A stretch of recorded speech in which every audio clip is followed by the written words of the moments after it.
Okay, now we're live and I'm sitting here editing the thing. So you're the only one on screen, but it's okay. And then there's Tanya over there who doesn't want to be on live. She's running away. Tanya is running away. You can be on the live stream. We're just answering questions about real estate, lending. You can do it. Maybe I'll do it in the car. Okay, you'll just sit in the car and ask questions. We could do a little picture in picture. Is it just on Facebook? No, this one's just on TikTok Live. Oh, okay. Yeah. Okay. I haven't been able to figure out how to like do both at the same time on one phone. Oh, okay. I don't think it's possible. So Well, good luck. thank you. I mean, we're live right now. We've got no viewers, but we're live right now. Yeah, it's Have fine. a good day. Bye.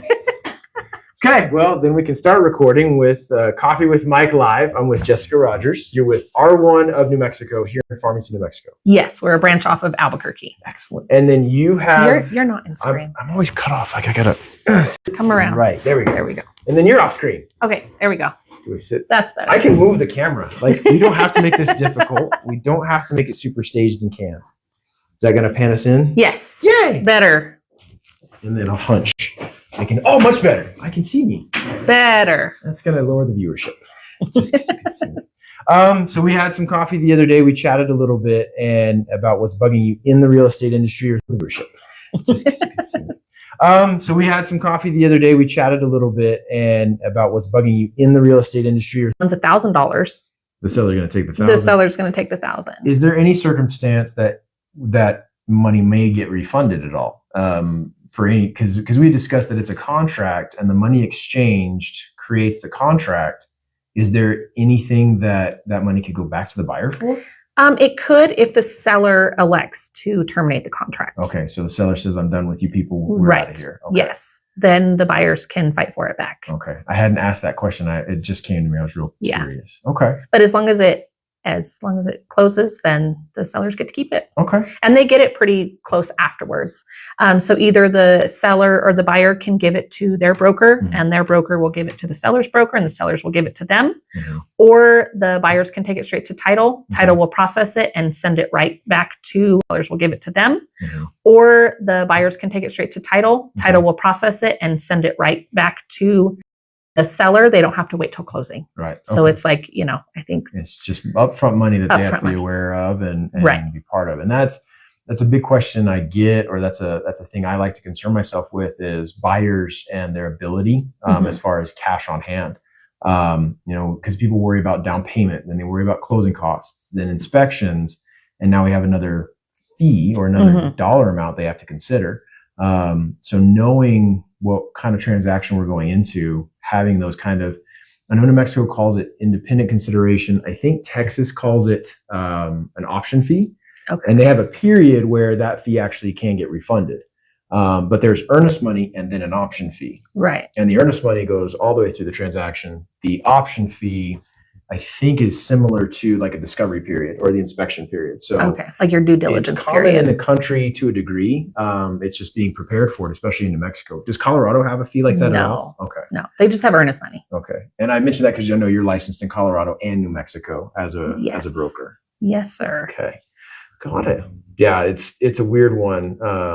It's new to everybody. Yeah. The contract just came out March of 2026. Okay. That had that, and so it's kind of everybody's new to it. Everybody's learning it, figuring Everybody's it out. learning it, and it cannot be zero. It can be 1 penny. It can be as high as you want it to go, but it cannot be zero. For 1 penny on this $400,000 house, and we don't even make pennies anymore. Oh my gosh! I didn't even think about that. So now it's a nickel. A nickel. I give you a nickel for You've got to round it up. Yes. You got to round it up. Round up. Who gets the difference? Okay. Well, and that you had mentioned that it may be one of those fees or one of those line items that is going to replace one or the other. Right. And I mean, do you see it leaning in any certain direction? I know it just came out literally like last month. Yeah. What do you think it's going to go to? Where do you think it's going to go? I think if independent consideration stays around, then earnest money will get phased out. Okay. So then we have a non-refundable deposit going to the seller, and the buyer gets kind of no credit on the itemization of a file. Right. Okay. Interesting. Yeah. They may, do kind of like Texas and do an option period. Maybe. If earnest money does get phased out, I could see them possibly going that route. That way, the buyer's at least a little bit protected if they get an inspection and the inspection is crazy. Truly that bad. Okay. Truly that bad, maybe. And it may have some staying power and it may change, but right now it's a all or nothing kind of fee. Okay. Right now. Interesting. Okay. Cool. Well, the next thing we talked about was interest rates. And you get questions from your buyers and probably even sellers sometimes about what are the interest rates. Right. And you have a great response about your interest rates every time. And it's talk to your lender. Mm-hmm. And that's key for sure. Interest rates right now, what's today? The 16th of April in 2026. We have to timestamp them because they can't change so much. I would probably quote anybody between 5.75 all the way up to 7s. Okay. And it varies by loan program and it varies by what's going on in the economy, in the market. And you had a great question about the interest rates and the economy. It was about the politics. Mm-hmm. How did you ask it? Our current political stance. I get a lot of buyers saying, oh, well, with, the possible war that we have going on, we're not sure if interest rates are going to go up or whatever. And I get that a lot. And I don't really know. I'm not a lender. So that's a question for you. It's good. It keeps you out of trouble because you don't want to quote something wrong, but you also don't want people hearing something that was wrong and then a lender coming back at it, and then buyers get cranky. But as far as politics, it's all a market. There was a time where the interest rates were artificially suppressed, and that's when the rates were down in the 3s, and they did so much to keep the interest rates so low that it was being influenced by the Fed and by the government. And that's just their policies. Now, with our political activity and the global activity, and they're not suppressing the rates like they used to, the markets are actually dictating what the rates are doing. So the interest rates can be affected by what's going on. And to a degree, they are reacting to the market. But it's like our gas prices. We were talking about gas prices moving just crazy because of the war that's going on right now. The interest rates kind of followed it, but in a weird way, because as things got more expensive, we actually saw interest rates move a little bit down because people were investing not in the stock market as much as they were in the bond market. And that's where the interest rates start to move. But it's very emotional. And at the same time, stocks are like a day-to-day thing. Interest rates and that market are more of a long game. So when you get people who pull out of the stock market, they actually go into the bond market, and that kind of is like a savings account for stocks. And it's the best visualization I have for it. And so when people put money into the bond market, they're planning for that money to sit there for a long time. And when people think that we're going to have a major crash in the stock market, the bond market goes, we kind of already prepared for it. Mm-hmm. Or like the Fed, when they say that the Fed is going to change the interest rates that they borrow against, used to, that affected the interest rates. Now, we've already kind of assumed they're going to do that. So the interest rates generally stay the same. So it's been this really steady kind of moving market where we're not too worried, and the rates are kind of where they're going to be. Mm-hmm. They cooled off a little bit, but as far as the common consumer and anything you would see on paper, you won't see a real change in the interest rates as much as maybe some of the closing costs. So when it comes to the interest rates and people asking about them, they move and they're in the mid 6s as a great average, but it's all about each program and where you're at on things. So, right. But that does bring us to loan programs, and you get questions about loan programs and the different types. What programs do you see people asking the most about, or what do you see most programs you work with, I guess? Loan programs that people ask for, and then the loan programs you deal with the most, maybe is the question. I get asked for first-time home buyers a lot. Okay. And, down payment assistance programs, stuff like that. Maybe is the question. I get asked for first-time home buyers a lot. Okay. And, down payment assistance programs, stuff like that. I've done a couple 1031 exchanges, but not very familiar. I think I've done 2 in the 5 years I've been licensed. Yeah. But mainly first-time home buyers, right. And those are my favorite to work with because they're so excited about right. not renting anymore. Right. And that's key. I get a lot of people that ask the same question. Hey, I'm a first-time home buyer. Great. We don't have a specific program just for them. There's some that they're eligible for that second home buyers and investors aren't access to, but they're great products because people are looking at that house. They're seeing their family grow up in there, all the exciting stuff. And then that's coupled a lot of times with down payment assistance programs for sure. 1031 exchange, I hear people asking that question, but isn't that only for investment? That's only for investment properties, isn't Right. it? Okay. Right. Yeah. It's not for me selling my house that I live in Right. and then putting it into the next house I'm going to live in. Right. It's investors. Only investors. And that's the thing. Not a lot of investment. I don't see a lot of investment property moving. Right. So I don't know if you see different because you're more successful than I am. But. I wouldn't say that.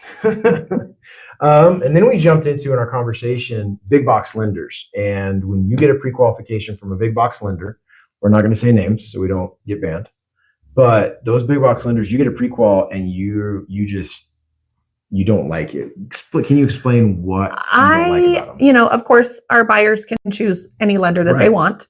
I do get a few that are, I'm pre-qualified with, such and such big box lender. Yeah. And that's great, but it's really hard to work with them. Right. Their communication, sometimes they're on the East Coast. Mm-hmm. Well, our times are different. Yeah.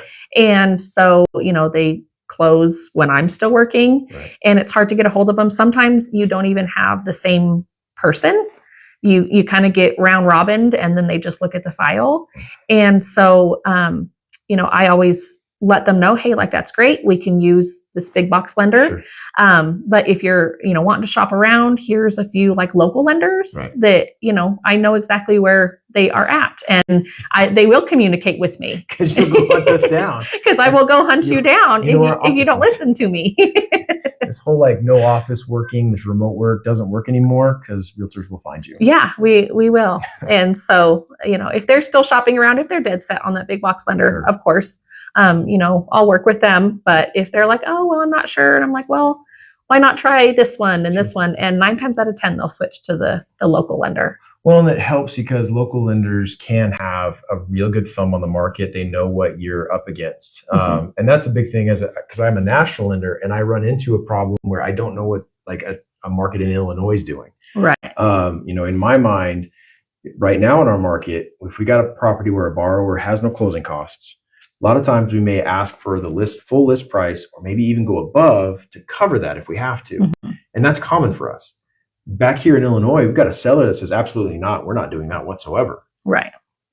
But it's not as common. We need it. Mm-hmm. And we need all that money to help the buyer get into the house. We have a buyer who wants your house. We're going above purchase price. No, house isn't worth that. It was really weird. So a local lender would more likely know some of those details. Right. And that's the hard balance that a big box lender wouldn't have, or a national lender. They would have to communicate. But that's the key though, is I would be able to call that realtor and say, hey, what's your market doing? Right. Is this something we can make work? Because we've already pre-qualified that buyer to a degree. We know what their hurdles and limitations are. So, and then in our conversation, we had talked about you being a licensed qualifying broker. Right. And then the difference between an associate broker. Yes. What's the difference between a qualifying broker and an associate broker? A qualifying broker is almost like a manager or leader. Mm-hmm. They have associate brokers underneath them. When the associate broker has questions, anything like that, they can go to their QB, their qualifying broker, and ask questions, all that kind of stuff. They're like the team. They're like the quarterback. Okay. And they do a lot. You do a lot with the management of the compliance and the paperwork. You audit the paperwork. You make sure that the contracts that go in look good. Now we did jump into a conversation about paperwork, and that's mostly on the realtor side. That's not so much on the buyers because they are the sellers, because they do what the realtors tell them. Sometimes you have a purchase agreement and the associate broker's been sitting on it for a while, and then you get it as the QB to sign off on it, and it's like. Sometimes you have a purchase agreement and the associate broker's been sitting on it for a while, and then you get it as the QB to sign off on it, and it's like, well, we're supposed to close tomorrow. Yeah. Does that happen often? Is that a common thing? Can it be avoided? What are your thoughts there? It can definitely be avoided. I get it, quite a few. A lot of times, I'll get, because I draft all the disbursement acknowledgments. Okay. Basically, I do a form to the title company to tell them how much to cut for the agent and how much to cut for the brokerage. Okay. And, it takes me a little while to create those. Right. And I have to make sure that everything in compliance is good before the system will even allow me to create it. Right. And a lot of times if I get an agent that uploaded everything on Thursday at 7:00 at night. Right. And they text me and say, hey, I'm closing at 9 a.m. tomorrow morning. It's a little bit of a time crunch, and it's not a whole lot of time. If you're at football, you're not able to work on that. Exactly. So, definitely try to get all your paperwork in there. I time block out Fridays for my compliance checks. And so, I get them every once in a while. I always let my agent know, like, please don't wait till last minute. Right. My Thursday nights are family. So family time. And then Friday is, work, and I have time dedicated for it. So get ahead of it. Yeah. Help me help you. Yeah. Okay. Well, let me see. Let's go to the comments if there's any. I saw a couple of likes. I was excited about that. Let's see what we got here.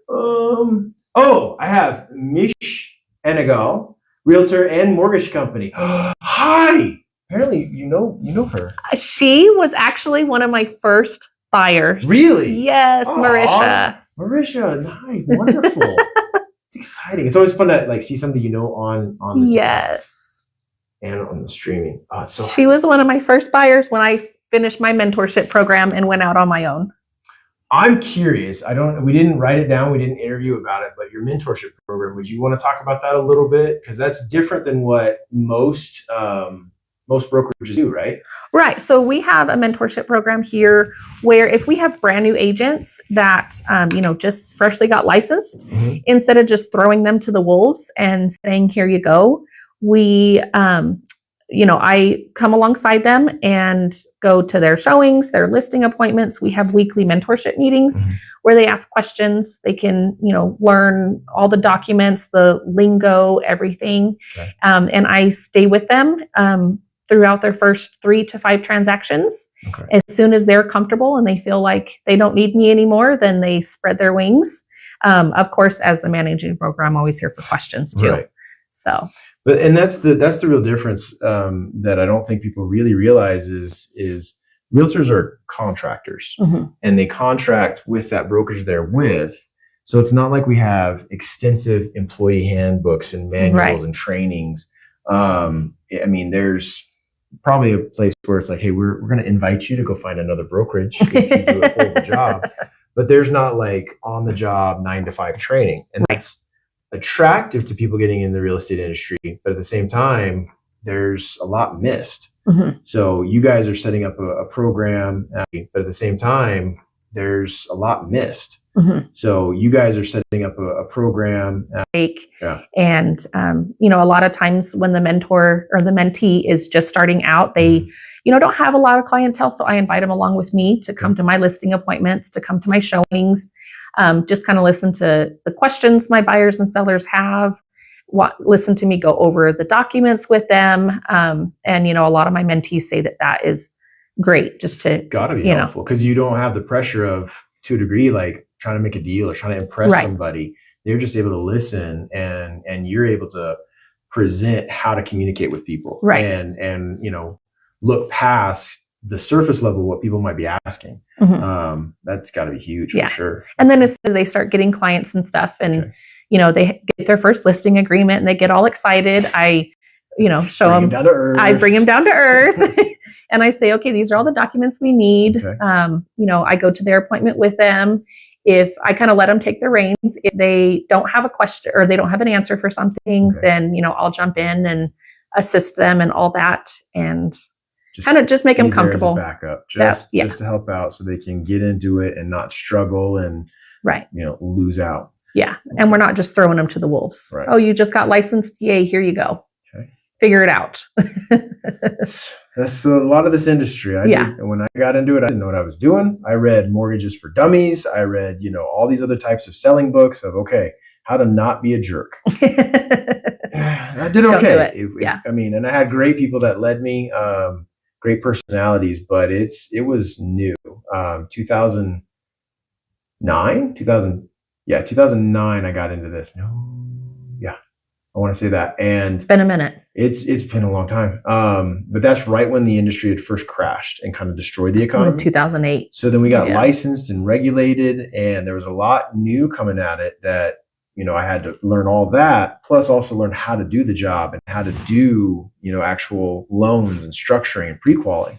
And like you said, the classes that we have to take, they don't help you with the real life stuff. They just say, hey, how not to go to jail, right? And how not to be a complete criminal, right? But then the real life stuff, that's key. Having the people you can talk to and bounce ideas off of.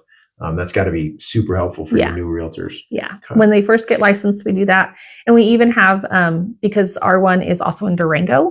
And so we have a few agents that are licensed in Colorado, have been for years, but just got licensed in New Mexico. So they don't quite need the full mentorship. They know how to work with buyers, how to work with sellers. They just don't know the documentation that we have here in New Mexico. The documents between the two states are vastly different. They really are. They really are. And so, I do have another mentorship program where it's, just with not freshly licensed, but freshly New Mexico licensed agents, just so that they can kind of understand our documents, why we have independent consideration and Colorado doesn't. And so, not only do I mentor brand new agents, but I also mentor newly New Mexico licensed agents, mostly from Colorado. Okay, got it. Now, other than paperwork, do you see a noticeable difference between, right across the border, we got Southern Colorado with Durango, Bayfield, Cortez, and then we're here in Farmington, the San Juan County. Do you see a major difference between these two markets? What can you speak to in that as far as the comparison, if you can? I know it's I feel like, in New Mexico in the winter, stuff slows down. It doesn't completely shut down. In Colorado, when winter comes, the market almost completely shuts down. Nobody wants to move in 10 feet of snow. So we slow down in New Mexico. They shut down in Colorado. Pretty much completely shut down in Colorado. So we're just now starting to see, a little bit more action up there. New Mexico, we've been seeing it for a couple months. And so we're just now starting to see some action up there. Okay, perfect. What other thoughts, questions? I had some other notes that I can quickly skim through. Some of it was just giggles because some of the industries people we deal with, big box lenders specifically, compliance platforms, lots of checklists. Don't wait too long. We did talk about that one. And then QBs and ABs. Yeah. I think we covered a lot there. Any other thoughts? Anything new that came up since our coffee? Because that was a week and a half ago. A week ago. Something like that. Any new thoughts? Any new details? No. Nothing? Okay. Just everybody's kind of figuring out that new independent consideration. Jazz. It'll be a learning curve for everybody. Trying to get through the interest rates, and we're worried about that. I did have a thought. I'm trying to, the phrase I used was sticker shock. I've got a lot of first-time home buyers, which we run into a lot. And when they're looking at a property, they have an idea of a monthly payment in their head. But then me, the lender, comes in and I tell them what that dollar amount is. And a lot of times they don't believe me. Are you seeing a lot of sticker shock where people fall in love with a house and then realize what the monthly payment is? What are you running into as far as, because costs are higher than they had been. So what are you running into as far as costs there? I mean, of course, I always tell my costs are higher than they had been. So what are you running into as far as costs there? I mean, of course, I always tell my us. I have some buyers are closing today. Yay! Finally got them under contract. Congratulations! That's my friend Gina. Hi, Gina. Thanks for checking. Now get back to work. You're not supposed to be on TikTok at work. Perfect. Well, I think we'll cut it early there. Any final thoughts you'd want to share? Any ideas? No, just, get pre-qualified. And if you need anything, call Mike. If you need anything, call Jessica. She's great. She's super fun. We go to church together. It's a great time. Thank you, guys. We'll talk to you later. Bye.